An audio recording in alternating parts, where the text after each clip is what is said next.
everyone, welcome back to my channel. My name is Hannah if you're new here, and I haven't had my coffee yet, so forgive me. But in this video I'm going to be talking about all of the books I read in April, and it was quite a few. I read 19 books in April, which is unbelievable, unreal. But the most important thing is I found some new favorites. The last 2 months, so for February and March, I was having a lot of bad luck picking up new things and not really enjoying or loving anything. Like everything was very 3 stars, very middle of the road, just kind of, oh, that was a book that I read. But finally in April, I have some new all-time favorite books. I'm really excited to talk about them. So as always, I break up my videos by genre and, categories, and so you can skip around as you see fit to the genre of your choice. So the first category I'm going to be talking about is all the books I reread, and I'll be going through this fairly quickly. For the rereads, I read Lyrial and Abhorsen by Garth Nix, which is a young adult fantasy series. Some of my favorite books of all time. These were to help me fall asleep, and I loved them. 5 out of 5 stars. I also reread Graceling by Kristen Kishore. There's a theme here. Another young adult fantasy series, favorite from my childhood. 5 out of 5 stars. This one also helped me fall asleep. And then I reread some of my favorite romance books, and the physical copies that I own I was able to tab. So I'm working on a project where I'm rereading my favorite romances and then tabbing my favorite lines. So the ones I was able to complete this month were The Roommate by Rosie Danan. This ended up being a 4-star read once, upon reread, and not that it was bad, but it just wasn't as charming and cute as I had recalled. I noticed a few more things that kind of bothered me. So it's still a really good read, still a 4-star, not a perfect romance. And then we have The Princess Trap by Talia Hibbert. 5 out of 5 stars. I have read this so many times at this point. I won't shut up about it, and I absolutely adore this, but please check the trigger warnings for childhood abuse in this one. And then Band Sinister by KJ Charles. Another one I won't shut up about, but look at how short this book is, but how many tabs there are in it.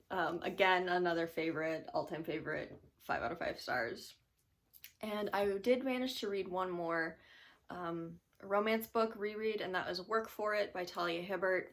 This is Talia Hibbert's only male-male romance, and I originally read this back in January and really loved it, and I picked up the audiobook and listened to it again, and it was delightful. Does anyone else feel like April was like 10 years long? Like, I'm looking at my notes about the books that I read in April, and I'm like, that was the same month? Like, this, it feels like I read that book a year ago. Like, it just, oh my gosh. Next category I'm going to be talking about is nonfiction. I read one nonfiction this month, and it was delightful, incredible, amazing, powerful, moving, actually made me cry, and that is The Anthropocene Reviewed by John Green. I have never read a John Green ever in my life. But I was hearing a lot of buzz about this one, and it was pretty short, and I was intrigued by the premise. It's a series of short essays that focus on different aspects of humanity and the human experience and our world, and John Green gives it a star rating out of 5 stars. And that's just, it was just a really sweet, cute little concept. And the thing that I enjoyed most about this essay collection is how deeply personal it was. Every essay was tied into a very personal experience by the author, and he talked about his feelings and his emotional attachment to these things and what they signify to him in his life. He also talks about his family and his brother Hank. Love Hank Green. Hank Green is so funny. They're both hilarious. And this actually did make me tear up a little bit, not because of the you know, sadness, but because out of joy. And I was very moved by some of the essays in this one. It has an air of hope to it that I wasn't expecting. It's actually quite a hopeful and uplifting nonfiction, and it's very short, so I gave this 5 stars. I really loved this. I want to get a physical copy and reread it because it was so powerful and moving. Then we have my romance genre, and I read 3 romance books this month. Unfortunately, my least favorite romance this month was a short novella called Wrapped Up in You by Tully Hibbert. And this is a best friends to lovers type romance, and I think I've officially decided that I really don't like friends to lovers. And the reason is there is always a scene in a friends to lovers romance where one of the characters is finally confessing their love for the other, and the other one doesn't believe them and then tries to mansplain their own feelings to that person. So you don't really love me, you just think I look cute in this outfit. Like, you don't actually have these deep feelings for me. I don't believe you. And I hate that. And that's what happened in this book. This features an actor, his name is William, and his best friend is named Abby. And they have that exact scene where they are meeting up for a Christmas celebration for her family, and he finally reveals that he's in love with her, and she mansplains his feelings to him. And thankfully, William actually calls her out on it and says, "Don't you dare tell me how I feel," which I appreciated, but I still really hated that. I hated that scene. It really irked me. And I think that's why I don't like friends to lovers romances. This also had a terrible smut scene. I hated the smut scene. It was so bland and boring, and there was no lead up to it at all. It was just kind of it was literally tacked on at the end in the epilogue. This was a no. I gave this like a 2.5 stars. I did not like this. So Battle Royal is about Sylvie and Dominic, and Sylvie and Dominic are both bakers. He is a world-class baker. He is a guest. He's a judge on basically a Great British Bake Off spin-off show in the book. And Sylvie was a contestant, and she eventually got kicked off of the show. And now years later, they are both running successful bakeries right across the street from each other. And they are also filming another season of the show with Sylvie as a guest judge, as well as Dominic. And they are also competing and bidding to become the opportunity to bake the royal wedding cake. So we've got like 3 layers of enemies to lovers competition going on.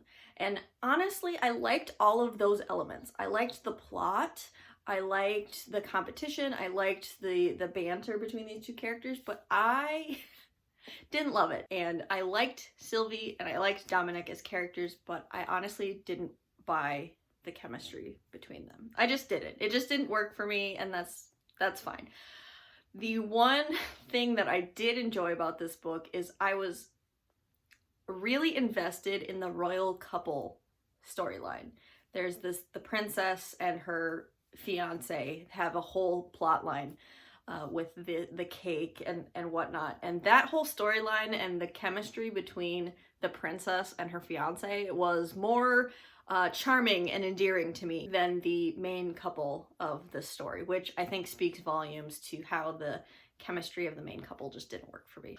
And I ended up giving Battle Royal 3 stars. It wasn't a favorite romance, and it wasn't the worst romance ever. And then we have a romance book I really, really loved, and that was Delilah Green Doesn't Care. Now, there are people who love this book and who hate this book, and I understand the criticisms. This is about a woman named Delilah Green. She is a photographer, and she is kind of estranged from her stepfamily.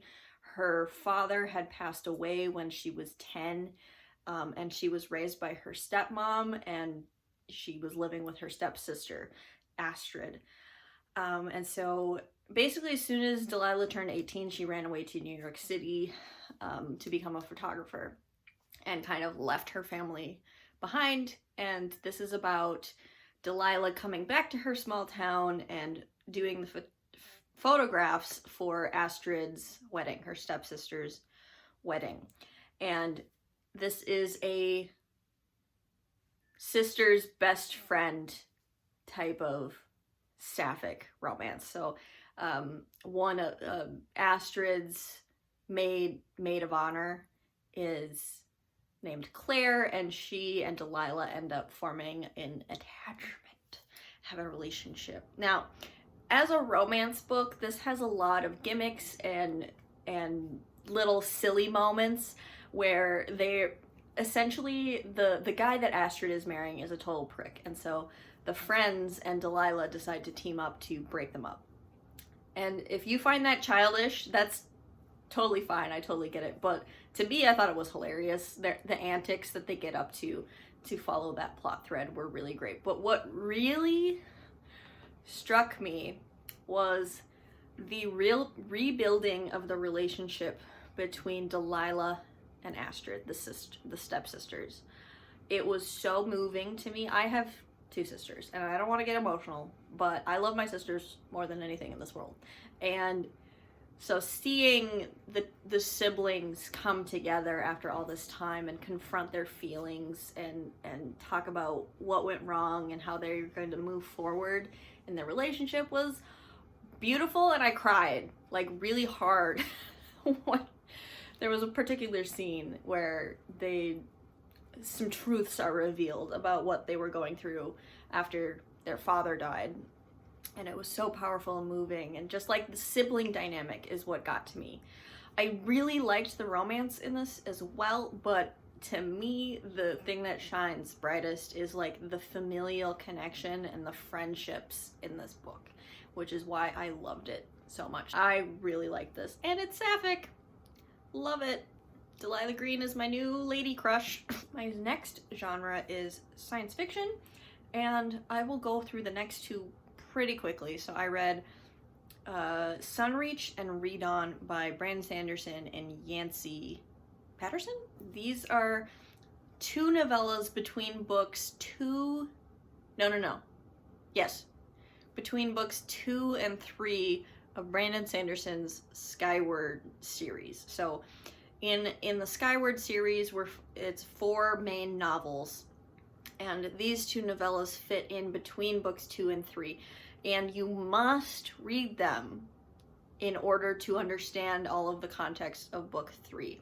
So that's probably my biggest complaint is I hate that. If you're gonna have pertinent plot information happening in novellas, just put it in the main novels, in my opinion. And in my opinion, you do have to read them. There is so much plot that gets explored in both of these books, and the characters get a lot of growth. We're following side characters. The original 4 stories follow Spensa, who's the main character, but in the novellas, we're following a different member of her flight crew. The first one follows FM, this really awesome pilot. She's really funny. She has a little bit of a romance. I won't say too much, not to get into spoilers. And then in the second novella, Redawn, we're following an alien that we met in book 2. And it's her perspective. And this... it was a fun time. I gave both of these 3 stars. I will say the romance in Sunreach was really rushed. And for having an alien as a main character in Redawn, we did not get a lot of the alien culture and world building. Not as much as I would have liked. It was just okay. It did prep me for book 3, Cytonic, which I will be continuing in very soon. And then we have A Bad Deal for the Whole Galaxy by Alex White. This is book 2 in the Salvagers series. I read book 1 back in March and gave it a 4 stars. This is a very plot-driven, action-intense space romp about this crew of unlikely heroes fighting to save the universe, essentially. And it's a lot of fun. We're following 2 points of view in this. We're following Boots Ellsworth, who's a pilot and a former soldier, and then Nyla Brio, who's a former race car driver. And this is a sci fantasy where it's a space opera, but they all have magical powers, except for Boots. Boots does not have magical powers. And this was a lot of fun. I gave this a 3.5 stars. It does fall in the category of like middle book syndrome a little bit. There was a lot of plot happening, but I think I could see it slow down in the middle. And there was a lot of setup for book 3, in my opinion. So I did like this. I will continue and finish the series, but I liked book 1 a little bit more than book 2. The last sci-fi and my favorite sci-fi of the month was The Outside by Ada Hoffman.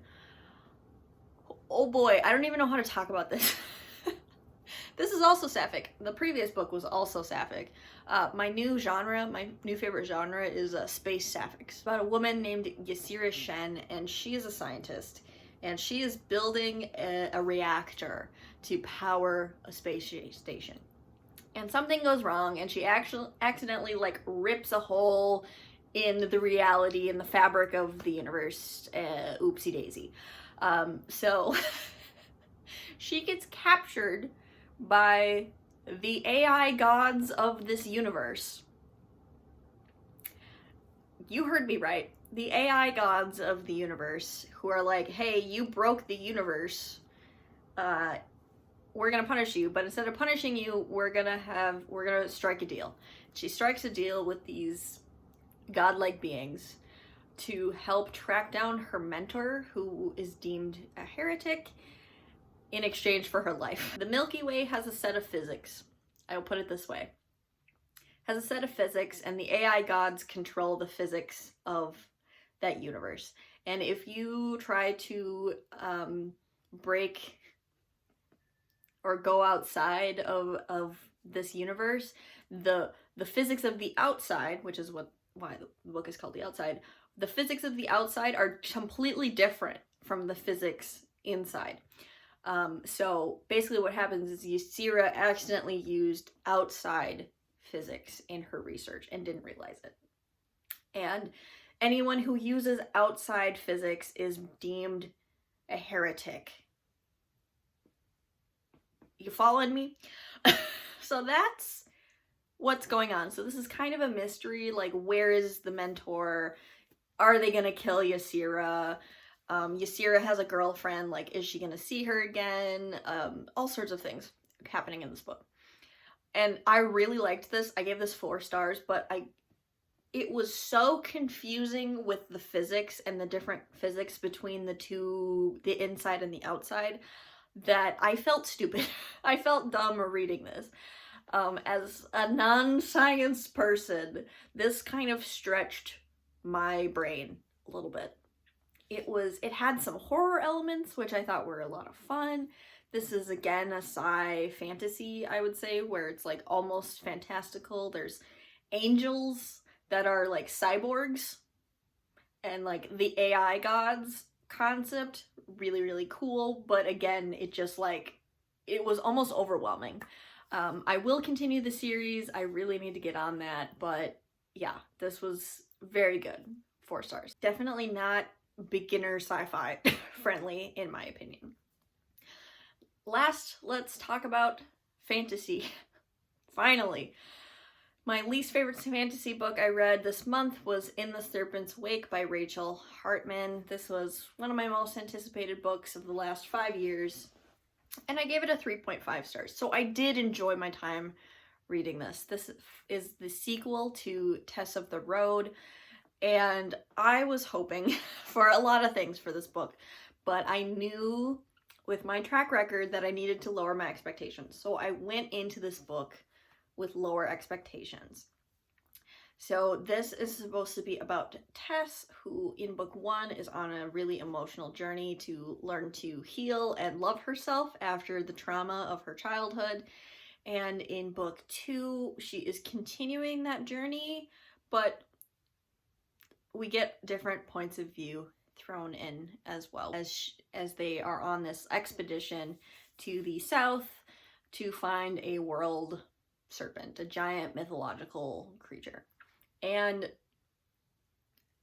the reason I didn't love this book is that we moved away from Tess as a character and we started focusing on world politics, and there was a huge theme of colonization and decolonization in this book. So we see how the countries of this land have colonized the islands in the South Pole, how they've treated the indigenous inhabitants of these islands. They massacred them, these horrible things, enslavement, everything to do with colonization. And Tess slowly realizing how to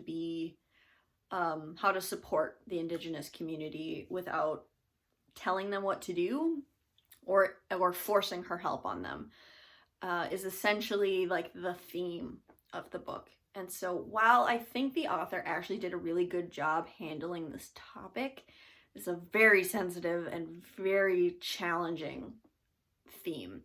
I do think she did a good job with it, but it wasn't fun to read. I'll be honest with you. Like, seeing these atrocities and seeing these characters who have no compunction about branding people and doing these terrible things to these indigenous individuals was not fun. And then Tess starts off as like a white savior a little bit. She starts off, I'm gonna swoop in and I'm gonna save all these people, and then her slow realization of that's not the best way to help these people. It was well done, but it wasn't fun to read. So that's ultimately why I ended up giving this book 3.5 stars. Very quickly, I will mention a new fave, Legends and Lattes by Travis Baldree. I have a whole review up for this on my channel where I talk about this book in depth and how much I loved it, and I'm planning on rereading this book very soon. This is about an orc barbarian named Viv who's retiring to open a coffee shop, and this is a cozy fantasy story, slice of life. And I didn't think I would love this, honestly. I don't normally like slice of life, but this was delightful. 5 stars, 10 out of 10. Do recommend. Read it. Travis Baldree also watched or liked my tweet about this book. I tweeted about it, so the author seems like a really cool person.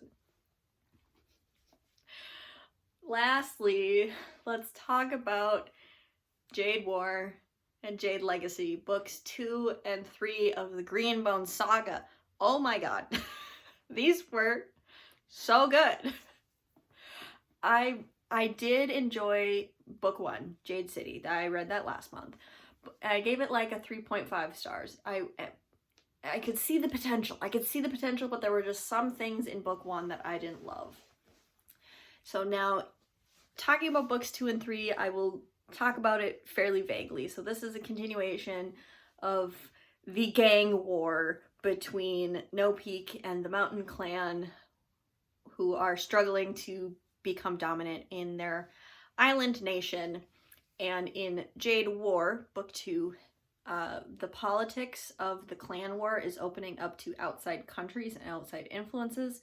So they're trying to best each other using foreign powers, essentially. And I loved that. The politics in book 2 was absolutely fantastic. I really loved it. There were some twists and turns that I really enjoyed, and I gave book 2, Jade War, 5 stars. I really loved it. I thought this is where Fonda Lee really hit her stride, in my opinion, and for my personal reading taste.